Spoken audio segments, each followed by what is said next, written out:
Jubilee hills ఉప ఎన్నిక ప్రచారానికి వచ్చి రేవంత్ రెడ్డి ఒక మాట మాట్లాడిండు. మాకు అది అవకాశం ఇచ్చి చూడండి, మీకు మీకు అభివృద్ధి అంటే ఏదో చేతి చూపిస్తాం అంటాడు. అభివృద్ధి అంటే చేతి చూపించడం ఏంది? జూబ్లీ హిల్స్ ఒక్కటే ఇప్పుడు తెలంగాణలో ఉందా?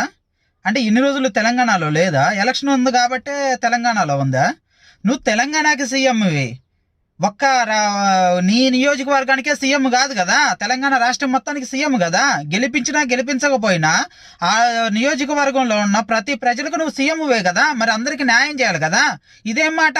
మాకు ఒక అవకాశం ఇవ్వండి, గెలిపించండి, గెలిపిస్తే మీకు అభివృద్ధి చేసి చూపెడతాం అంటే, గెలిపించకపోతే ఓడగొడితే చేసి చూపించవు, అభివృద్ధి చెయ్యవా? అంటే నీ పార్టీని కనుక అక్కడ ఓడించారనుకో, ఇంకా అభివృద్ధి పనులు ఆపేస్తావా? అంటే నువ్వు సీఎం కాదా? అందరికీ సీఎం కాదా నువ్వు? ఏం మాటలు? గెలిపించినా ఓడిపించినా సీఎం నువ్వు, తెలంగాణకు సీఎంవి, ఖచ్చితంగా ప్రతి ఒక్కరి కోసం పని చెయ్యాలి.